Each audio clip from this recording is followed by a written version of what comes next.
Felicitous greetings, fellow Fanatics. Welcome back, everyone. I'm the Fanatic, and today we're going to be taking a look at BattleCON Wanderers of Indines by Level 99 Games. You may recall that a few weeks back, I took a trip to Level 99 Games HQ. Among other things, I picked up this game for the purposes of a review. Go ahead and click on that link up in the corner if you want to hear about the entire trip.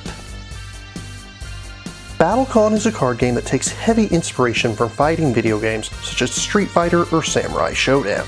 Two fighters take to the field and slug it out. The last fighter standing, or the one with more health when time runs out, is the winner. Despite a very simplistic, one-dimensional board consisting of a line of 7 spaces, each fighter has their own unique repertoire of moves that makes both fighting as and against them very different from all the others. I should briefly note that BattleCON has been in print for over half a decade now, with numerous expansions and dozens of different characters.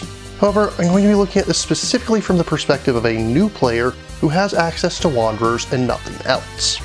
Also, I will solely be looking at this as a 1v1 game. It does include rules for 2v1, 3v1, and 2v2 battles, but due to lockdown restrictions, I can only currently explore it as a 2-player game. To start out, each player will take one of 10 characters. Each fighter will have a standee to represent them on the battlefield, a character card to show how to play them, 2 reference cards you'll give to your opponent so they know what you're capable of, 7 base cards with blue backs, 6 style cards with red backs, and a finisher card. Keep in mind that these are minimums. Characters may include additional components, including tokens, unique cards, or even additional styles or bases beyond the norm.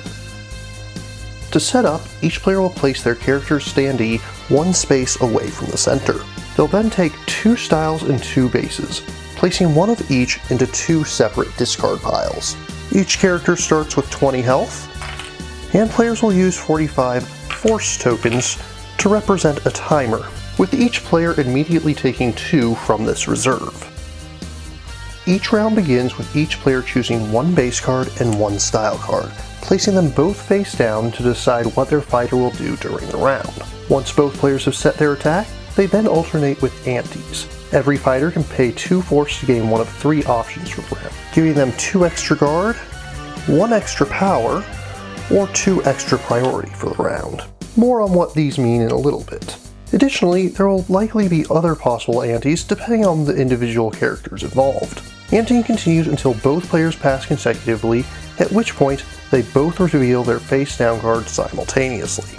When cards are revealed, this begins what is known as a beat, representing a few brief yet fierce moments in the battle. First, players compare their priority, not only by checking their base, but also seeing if it's modified by their style. Some characters are faster than slower than others, and this can drastically change how they fight. Starting with the player that has higher priority, both do any reveal effects, then any start effects, if applicable. After that, the player with higher priority initiates their attack. When an attack is initiated, they first do any before effects, if applicable. After those are resolved, they check to see if their enemy is in range of their attack. Again, this is checked by looking at the base and modifying it according to the chosen style. In this case, we can see that Korra's Barbed Tears has a range of 1 to 2 and a power of 3. Since John is currently only 1 space away, the attack would hit him for 3 damage. Then, we would check to see if there are any hit or damage effects for Korra's attacks. In her case, she has an innate ability that whenever she damages an enemy, they take 1 thorn. We would then do any after effects for her attack if she had any. Since John was damaged, we then check his guard, which is currently 4. Since he took 4 or less damage, he's able to counterattack with his own move, following the same steps as Korra's attack. If he had taken 5 or more damage this turn, he would have been stunned by Korra's attack and unable to counterattack during this beat. Once the counterattack is resolved, or skipped if the fighter is stunned, both players resolve any end effects. After players resolve their end effects, they prepare for the next round by taking 1 force token each from the reserve, or 2 if they're at 7 or less health. If either player takes the last force token from the pile, this indicates that the game has 1 more round before time is up.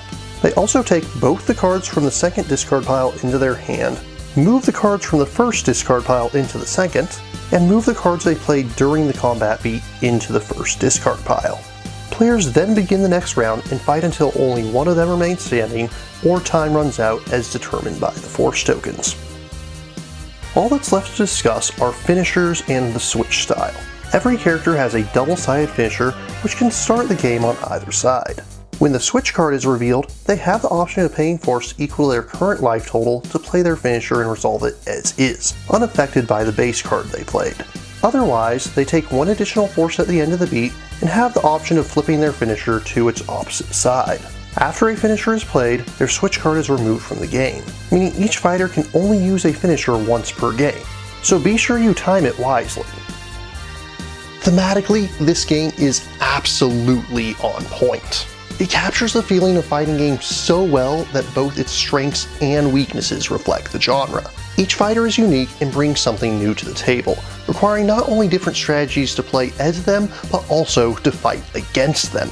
There's a lot of variety in the box, but as a consequence of this, it's impossible to truly balance something with so many unique characters. The battlefield itself is rather bland and practically inconsequential, but considering how much you have to pay attention to the fighters themselves, that may be a blessing in disguise. You'll need to play a fighter once or twice before you understand them. There is an amazingly deep game here for those willing to dig into the meat of it.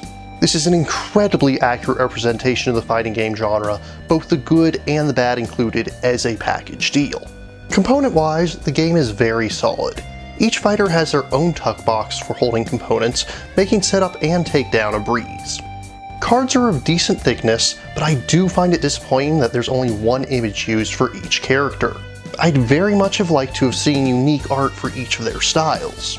It'd be a purely aesthetic change, but I think it would have added a lot more flavor to each character. All in all, BattleCON is an excellent reflection of fighters. A game that rewards in-depth thought and planning and leaves very little up to chance. It flawlessly captures its theme, and although balance issues may arise, there's enough different playstyles that you're almost certain to find a character that fits your own. It does have an issue that new players may feel overwhelmed, as the difference between a player that understands their character and one who's just finding their footing is absolutely massive. But those who are willing to tough it out and eat dust for a few rounds will find that there is a wonderfully deep strategy game here. In conclusion, I find that BattleCON Wanderers of Indines is worthy of a respectable 8.3 out of 10. At this point, some of you are probably wondering how BattleCON compares to Level 99's other fighting game simulator, Exceed. Now let me be very clear, I have only played a total of 2 games of Exceed at this point, so take everything I'm about to say with a grain of salt. At first glance, I will say that Exceed seems like the easier of the two to pick up and play, while BattleCON seems to be the deeper system. You'll never get a bad draw in BattleCON, and you'll never get lucky with a wild swing. That's not to say that Exceed doesn't have its own depth and strategy to it, but BattleCON definitely feels like it has both a higher level of entry and a higher skill cap. But again, this is just at first glance. I am not an expert in either of these systems. Of course, Exceed does have official sets using Street Fighter, Shovel Knight, and soon BlazBlue characters, which may make it easier to introduce to video game fans wanting to cross over into tabletop gaming. If you're interested in purchasing BattleCON or learning more, links are included in the description. But what about you? What do you think of BattleCON? Do you prefer it to Exceed? If you have any questions, remarks, or opposing points of view, leave them in the comments down below, and please remember to like, share, subscribe, and ring that bell. Until next time, farewell, fellow fanatics.